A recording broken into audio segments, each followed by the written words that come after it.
Pushkin. Hey everyone, today we're continuing our celebration of Black Music Month with one of my all-time favorites, jazz legend Sonny Rollins. Rollins is dubbed the saxophone colossus. He's an American tenor and composer who is widely regarded as one of the most influential jazz musicians ever. With several awards under his belt, a Grammy Award for Lifetime Achievement and the National Medal of Arts, to name a few, some even venture to call him the greatest living improviser.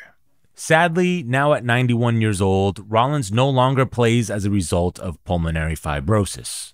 But he is able to look back at an 8-decade career that took him all the way from the beginnings of bebop to playing with the Rolling Stones and all over the world. On today's episode, I spoke to Sonny Rollins by phone about one of his first big gigs at 18, way back in 1949, playing alongside other jazz icons like Bud Powell and Fats Navarro. He also explains why he no longer actively listens to music, and for the first time ever, how Charlie Parker is the reason he kicked drugs. This is Broken Record, liner notes for the digital age. I'm Justin Richmond. Here's my phone conversation with the great Sonny Rollins. I want to talk about early in your career. You were 18 years old in 1949. That was your first professional date. And the first that I can figure was with Babs Gonzalez on St. Louis Blues. Does that seem true? I know that I began recording in the late 40s. So I would imagine that it might be true. I can't verify exactly. Do you remember Babs Gonzalez pretty well? Oh, sure. Babs Gonzalez was like a character. I remember Babs very well. Babs liked my playing a lot. And I used to make some of these gigs that Babs Gonzalez had, pile up a lot of musicians in the car, and we'd go down to Philly, or we'd go up to Boston, or places in the immediate area, and play. So I got a chance to play with some of my idols. I got a chance to play with Fats Navarro. I want to bring that up. The same year, when you're still 18, you got to play on some pretty incredible Bud Powell records. Whale, Bouncing with Bud, 52nd Street Theme, Dance of the Infidels. I mean, just real classics. And you're playing on there with Fats Navarro, the amazing trumpet player. It's insane. Yeah, I know. It was, I guess I had too many stars in my head to even stop and realize what I was doing. Yeah.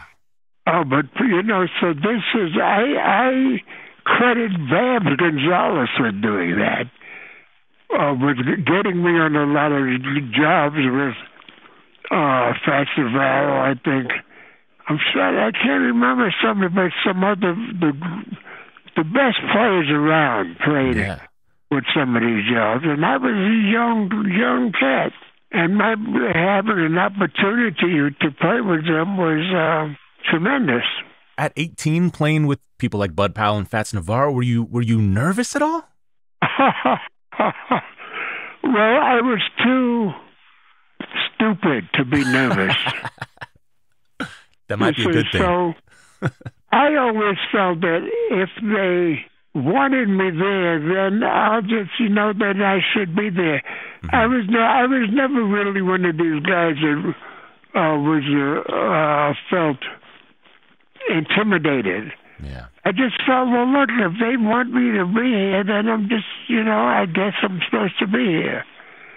So it wasn't bad. So I went on and did what I did, but it was certainly not on the level with J.J. Johnson and all of these people that I was playing with when I was a teenager. Right. I mean, Roy Haynes, who we thankfully, just like you, we still have around these days. He was on those Bud Powell sessions as well, the drummer Roy Haynes. Do you ever have the urge to call someone like that these days and just sort of confirm that these things actually happened? I called Roy up on his birthdays, and I always call him up and we talk about things that we can both remember. Yeah. So Roy, I know Roy. We were a bunch of young kids wanting to play music, and Roy moved up in our neighborhood, up on Sugar Hill, they called it. We all knew him, and then Roy was playing with Lester Young. You must have loved Lester. I mean, I can imagine Lester must have been an inspiration for you. Lester Young was God, and it was so good to get to know Lester Young and to know that Lester Young liked me, because we used to be up in Lester's apartment at the Alvin Hotel up on Broadway, and guys would be, Lester would look out the window, and if there were some guys coming, musicians, he would call down and tell the guys, no, say I'm not home. So he didn't, a lot of people came to see him, but he didn't abide everybody. And he liked me. He liked me, and Max Roach used to come by there. And I got a good friendship with the great press. Yeah. And that gave me a lot of validation that I was doing something right. Yeah, absolutely. I'm realizing Roy has a birthday coming up in a few days here, so I guess you'll be probably calling him, huh? Oh, yeah, I didn't know it's coming up. Yeah, I'll find out about it. Yeah. And I will definitely call him. Definitely, yeah. Yeah. Man, Roy will be turning 97. You're 91 now. How long ago does an experience like that feel at this point? Like, does it even feel like it was in the same lifetime? Well, yes and no. It was no.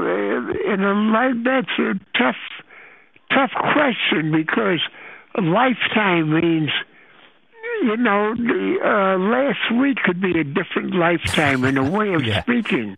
Yeah, sure. Absolutely. In a way, it's a different lifetime, yes, but still, it was a lifetime which I was involved in, so it's not that different. But yes, it was different in so many ways. Different musicians around, different venues around, so lifetime is a difficult word. Since I believe in reincarnation, I accept reincarnation. So maybe when you say it was a different lifetime, it brings up too many contradictory things to be able to answer that precisely. No, I see what you mean. I was watching an interview you did the other night in 1962 on Ralph Gleason's show that he used to have, Jazz Casual. You were the same age during the filming of that I am now. You're 32, and you were referring to yourself as old in that taping. You refer to yourself as kind of like an old cat now. I'm curious what advice you might give yourself at 32 now. I've made so many mistakes in life. I've done some good things in life. I was learning. It was a learning experience. I think I was born a fairly positive person. They used to call me the jester when I was a little boy. And playing. So I think I had a positive personality all through my life. That's what we think, and it's good, but things happen to us. We get tested in life, and it's a long trip, and I've known so many people that didn't make it all the way and ended up in terrible situations. I was talking about my friend. There's a great drummer from Chicago named Ike Day. And I played with Ike Day when I was in Chicago back in 1949. He was strung out on drugs, and I was sort of strung out on drugs at the time. So that was a different world, but it was one of those rivers I had to cross. Yeah. So that it's hard to look back. I made a lot of mistakes in life. I did some things in life which like my music, I was always trying to get better. But as I said, I was a guy that wasn't afraid of trying to do something and playing with superior musicians and all of that. No, you definitely because did. I felt that I should be there. They wanted me to be there. Yeah. We have to learn. We have to try to be the golden rule and all that stuff. Got to try to do it. If we don't get it now, we have to try it again. Like it said in the TV commercial, pay me now or pay me later. I'm gonna start quoting that. Yeah, man, you got to get it right. You can't do anything and get away with it. You got to get it right. Yeah. You don't get it right now, you're going to have to get it right later, because you reap what you sow. See, some of these things are very important to remember. What life is about. Life is to find out the reason for life. What does it mean? And that goes on and on, man. Who knows how many lives we have to live? Could be a billion, trillion, who knows? I don't know. But I know that you can't get it generally in one lifetime. Some people are really advanced that I meet in life. I say, wow, their journey, they know a lot more than I do. Then some people, I'm ahead of some other people in their journeys. I say, wow, I've learned some things this guy hasn't learned, or this girl hasn't learned. All of these things mean something. You know, I'm thinking about what you've sowed musically, and that certainly is more than I think many people, would ever contribute to one lifetime. And I was thinking about the year, particular 1956 for you. That year, you played a date with Miles Davis that included Charlie Parker. Do you remember that date? Oh, yeah, collector's items. Collector's items, exactly. You played Serpent's Tooth. Did you interact with Bird much on that session? Well, Bird was another one of my gods. So, of course, there was there were some other things happening on that particular session. And, I guess I might as well say it. At that time, I was still on drugs. So I hadn't seen Charlie Parker in a while. So he said, so, Sonny. So I told him, I think he said, yeah, how you doing? I think he meant, have I got my life together? And I told him, oh, yeah, man, I'm doing good, So I lied to him. I wasn't doing good. And some guys in the band, later on during the session, they ratted on me. They said, oh, man, Sonny was out getting high with us last night. So anyway, later on the session, after he found out that I had lied to him, I noticed something in him, how destroyed he was, how despondent he was to know that I had. And not just me. Then I realized, man, Bird was so involved with all of the young musicians trying to follow his music and his lifestyle. Yeah. It was killing him. The drugs and all that, yeah. Yeah, knowing that all these young guys were using drugs. It was killing him. And I saw that at that session. So, you know what? I said, okay, that's it. I said this to myself, I'm going to get off of drugs and show Charlie Parker that he shouldn't be so down, because some people are following his positive effect on their life, not the negative effect. And that's when I made my decision to get off of drugs. Wow, I didn't know that. I had no idea. Yeah, well, that's part of this life that I'm living here. Yeah. So actually, you know what? I got off of drugs. I don't know whether you need to know all of that, but it wasn't easy. No, it's very fascinating. Did you ever get a chance to tell Charlie that you got clean? Okay, well, what happened was this. There was a drug rehabilitation place in Lexington, Kentucky. It was the first place where it was like the Betty Ford Clinic before the Betty Ford Clinic. And a lot of people were there, people that were into drugs, movie stars were there. We were treated like patients, not as criminals. Anyway, so I was there for the cure. The cure was, I think, 4 months. I left Lexington in 5/5/55. That's when I was discharged, or whatever you want to call it. But the unfortunate, maybe so, maybe not, part of it was that Charlie Parker passed away 1 month before I got out of Lexington, Kentucky. So I never got the chance which I was waiting to do, going up to Bert and say, "Hey, man, I'm straight. Charlie, I'm straight, man." I would convince him, or he would know that I was so anxious because I was so ashamed of lying to him earlier on this record date you just recalled. So I was so anxious for this to happen. I would be able to see him and convince him that I wasn't going to disgrace him anymore. But unfortunately, that was denied me. However, I do believe in things like the afterlife and all that stuff. So I think Charlie Parker knew, wherever he was at, that, oh, Sonny got my message. Yeah, no, definitely.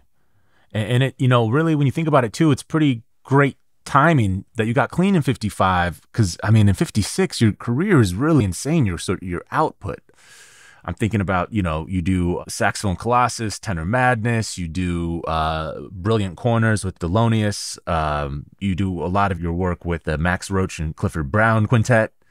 Just really incredible stuff is happening. I wanted to ask you, that Brilliant Corners album with Thelonious Monk, that record really blows my mind when I listen to it. It's like spectacularly complex, especially that title track. Do you remember, was that a tough session? A tough couple of sessions? Very tough session. Yeah. Very tough session. It was a little different than the music that Monk had played before, as I remember. It was a tough music. But everybody liked that record a lot. They always mention that when they're talking about Monk's accomplishments. Yeah. Did you enjoy playing on it? I think so. It was a hard record to make. It was hard. Everybody didn't get it the first go around. But yeah, sure. Was playing with Monk. Playing with Monk was a celestial experience. Whatever came out of it. Yeah. And I had that experience, and everybody liked that record a great deal. I know Ernie Henry, another tenor player, he ended up leaving, I think, one of the sessions, and then Clark Terry came in to sort of play. Did you ever feel like leaving? Oh, no. Maybe if they kicked me out, but I'm not leaving on my own, no. You're not quitting. No. They'd have to show me the door. There was a lot of great people on that record. There was Oscar Pettiford was there, Max Roach, I believe, and Monk played the cello. I forget everybody that was on the record, but it was great. It was a little different than some of the music he had done before. So it was quite a landmark. Yeah. Can you tell me about playing in the Max Roach, Clifford Brown Quintet with yourself and George Morrow and Richie Powell? It sounds to me like you guys had incredible chemistry. Did it feel that way to you at the time? Of course, I had played with Max a couple of times in New York, but one night with the band with Clifford, and it was different. It was right, I was doing more. I think I played as a sideman or something on some record with Max Roach in New York. But when I played with the band, it was really, I don't know, I'm glad it sounded like that, because I had a great experience playing with Clifford Brown. And Clifford was such a straight up guy. He was such a straight up player. One of the best players as we know. When I look back today and I talk to different guys, all these young guys, Clifford Brown was their favorite trumpet player. So he was quite a guy. But he was also a great person. And I learned a lot from Clifford because Clifford was playing all of this music, but he was not a guy that was messing around with drugs. He wasn't that, So I said to myself, wow, man, listen to all this music. He can play, and it has nothing to do with his personal life. So you don't have to be using drugs or drinking a lot or anything like that to play as much music as he did. And that was inspirational to me.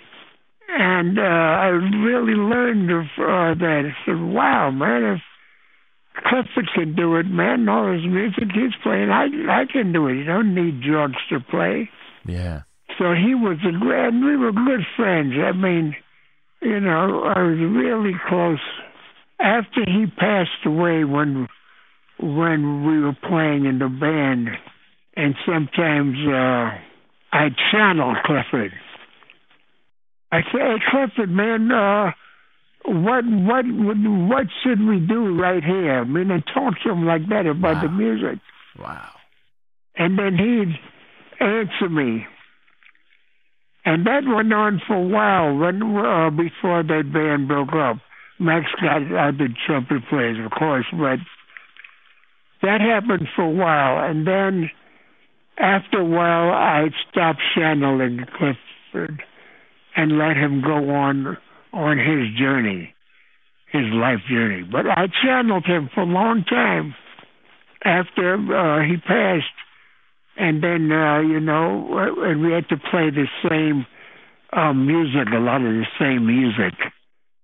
Do you remember where you were when you found out Clifford and Richie Powell passed away in that car accident? Well, the band was in Brownie and Richie were in Philadelphia, where they lived. Richie lived in Willow Grove, a sort of suburb. Brownie was in Philly. So we had been on the road, the band had been on the road. So we had a little time off before we went. I think we were going out to California, but on the way we were going to play in Chicago. So anyway, the days we had off, Max and myself came to New York. And George Morrow came to New York, The next job was Chicago. And we left Chicago traveling by car. And Brownie and Richie Powell left Philadelphia traveling on the Pennsylvania Turnpike by car. Max and I and George Morrow got to Chicago, and we, waiting around there. I remember Miles was playing at a club right down the street on 63rd Street. So while we were waiting for Clifford to arrive in Chicago, we got the bad news. It was a shocker. I mean, we were crying like babies. And it was, it was a big event because everybody loved Brownie. Yeah. I mean, Richie too. But Brownie was, Brownie was the leader. And it had gotten more accolades than Richie. Richie was sort of... Richie was making his name at the time, really, huh? He was making his name at the time. Yeah. Incredible player. But Brownie had made his name, really. Did you see Bud Powell in the sort of aftermath of that, or ever get a chance to talk with Bud Powell, who was Richie Powell's brother? Do you know how he took that? I don't know how he took that, no. Okay, just curious. No, I don't know. Did you feel like that band had more yet to do? I think so. We think, Clifford and I used to practice together all the time, and besides the gigs, but we were trying to get closer, as to musicians playing a saxophone and trumpet. So we were trying to get closer, trying to get tighter with the things we had to play ensemble. and everything. And I was new in the band, so I was trying to learn the book and all of this stuff. But besides that, it was just, besides the repertoire was playing with Clifford, that he and I tried to always get closer. So, yeah, I think we had a lot to do. Yeah. Do you think that had anything to do with you sort of stripping things back and going to like that trio format the next year? Just you on sax and then bass and drums? Was that related musically at all? I don't remember when I did the first trio albums. That would have been 57. That around that time? Yeah, maybe 6 months later, 8 months later would have been just yeah. I don't know no, I don't believe so, because I had always enjoyed the smaller instrumentation. You know, in fact, when I first met Miles Davis, I was playing trio, and we were playing opposite Miles. You know, Miles was the Stars, and we were the local band. And I think I was playing trio at that time. So no, I think the trio idea didn't stem from the Clifford Brown period. Were you surprised how curious people found that idea of you just playing in that small trio, you bass, drums, like you did on Way Out West or Night at the Vanguard? I hope that it would be received well. Well, I think it was. I think it absolutely was. I mean, it's those seem to have really stood the test of time in an incredible way. But it's funny also, just in a way, how curious people find that, you know, that it's like, oh, whoa, this is this pianoless trio, you know. It seemed to sort of. Well, I always liked that, and I played with great piano players, so it's no reflection on piano, but I like the idea of just a rhythm section and allowing me to sort of be free, you know, completely free, just compose things in my own mind and create the harmonies and the musical situations that just came to me. I had a rhythm behind me. I had the bass and I had the drums to keep things moving. Yeah. And I had the freedom to conceive of all of these things. So that's why I like playing like that. It had nothing to do with anything else. I got you. There's some wild playing on those records from you. And even some incredible, you know, even from the other cats, you know, like Night at the Vanguard. There's a couple of bass solos on that record that are great as well, you know? Yeah, I tried to get these guys that weren't afraid to play without a piano. Yeah. So a lot of guys just, you know, would be reticent to do that. Well, yeah, you know, because the piano fits right in with a bass, you know, like ham and eggs. Yeah. See, I mean, that's all, wow, piano, drums, yeah, bass, yeah, let's play, and it's all, you know, those guys can wake up in the middle of the night and and they'd be right in tune to the next note. So it was something which, you know, was somewhat of a challenge to them. Yeah. It was Wilbur Ware, by the way. Wilbur Ware. We used to have a joke about Wilbur. We used to call him Wilbur B. Ware. That's great. Elvin Jones also on drums on that, just so we Elvin let Jones. everyone know. Yeah, incredible trio, man. And then I had some other guys on that, on other parts of the record. I had a Pete LaRocca and another guy from Donald Bailey, Baltimore. Who is Donald Bailey? Bass. I can't figure out who this Donald Bailey bass player. I know there's a drummer Donald Bailey, right? But there's a drummer Donald Bailey. But is there also But I can't find anything out about a bass player Donald Bailey. I know. He was very under. Actually, for musicians, nobody knew much about him. What? How did you know him? My good friend went to school down there at a black college.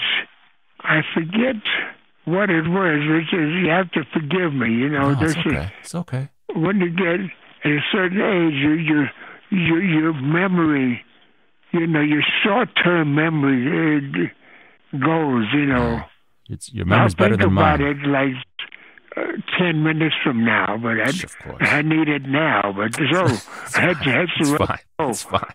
But anyway, no, he was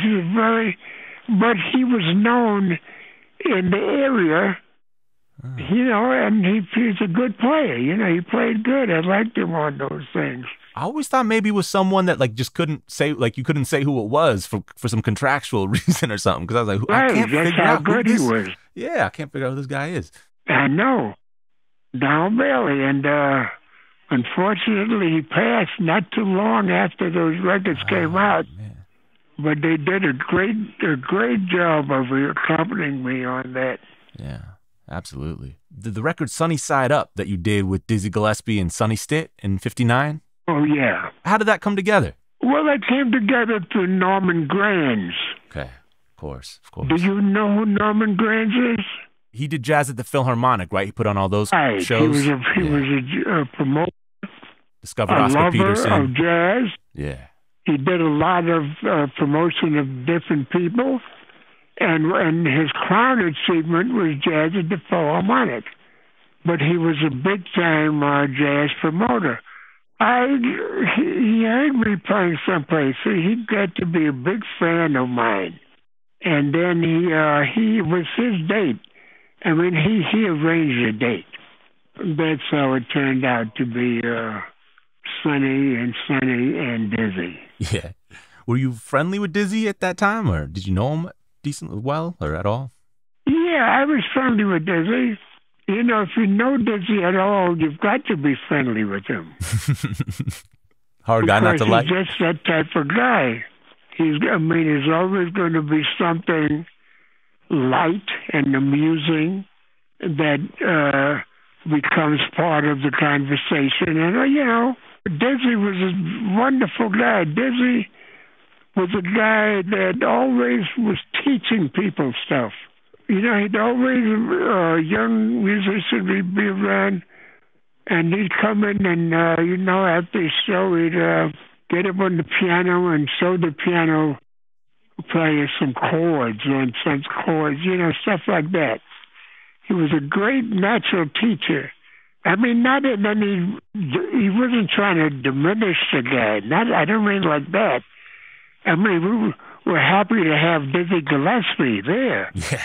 That was his want. He wanted to teach, you know, not to despise the other guy at all. Not right. In that sense, in the least. Yeah. Just everybody was listening to what he was doing, saying and playing.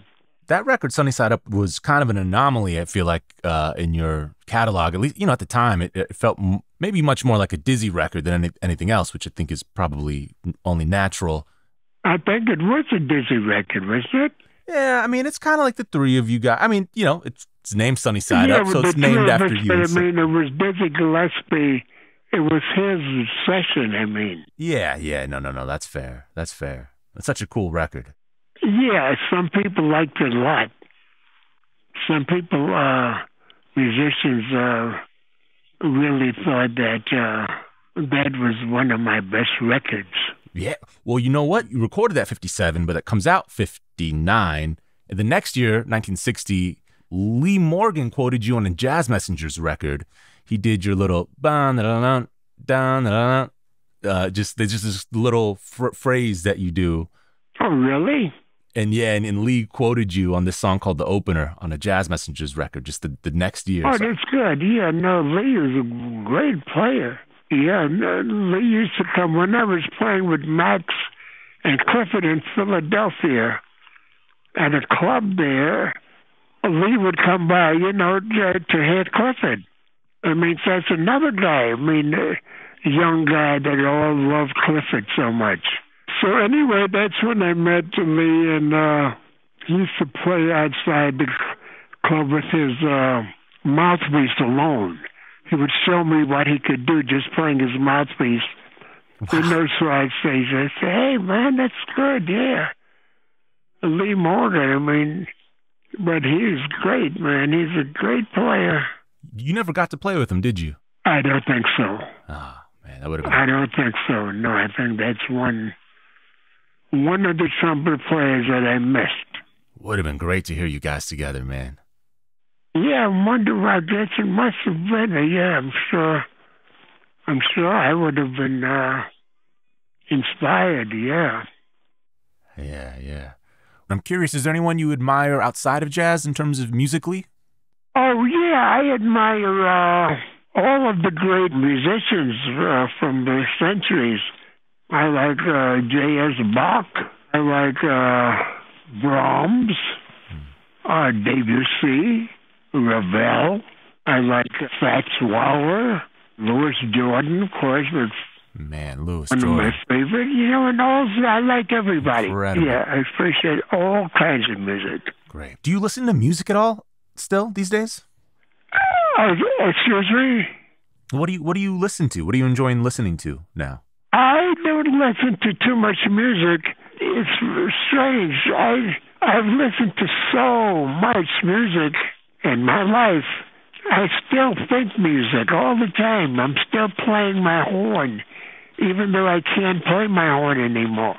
I'm still imagining passages that I would be fingering on my instrument, although I can't do that anymore.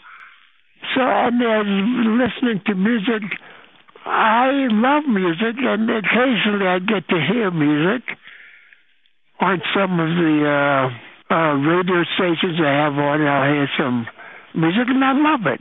But I don't go out to listen to music anymore. I don't mean go out in the street. I mean, I don't seek out music anymore. Is it frustrating to hear it in a sense, since you can't, just pick up your horn and play some figures or anything? To a certain extent, I wouldn't look at it completely as frustration, but that's part of it. Because I hear something and I feel what I would be doing, what I can do. So in a sense, I would say it's not all frustration, because I love music, and listening to somebody that I admire is great. It's a great feeling. So frustration might come a little bit because I can't contribute being that. It was part of the scene. Sonny, it was a pleasure and an honor speaking with you. I hope we get to do it again. Okay, man. Take it easy, and God bless. You as well, sir. All right, man. All right, bye, Sonny. Thanks to Sonny Rollins for taking us back to some of the earliest, most important moments in American recorded music history. To hear our favorite Sonny Rollins songs, check out the playlist at brokenrecordpodcast.com. You can follow us on Twitter at Broken Record. Broken Record is produced with help from Leah Rose, Jason Gambrell, Ben Tolliday, Eric Sandler, and Jennifer Sanchez, with engineering help from Nick Chafee. Our executive producer is Mia Lobel. Broken Record is a production of Pushkin Industries. And if you like the show, please remember to share, rate, and review us on your podcast app. Our theme music's by Kenny Beats. I'm Justin Richmond.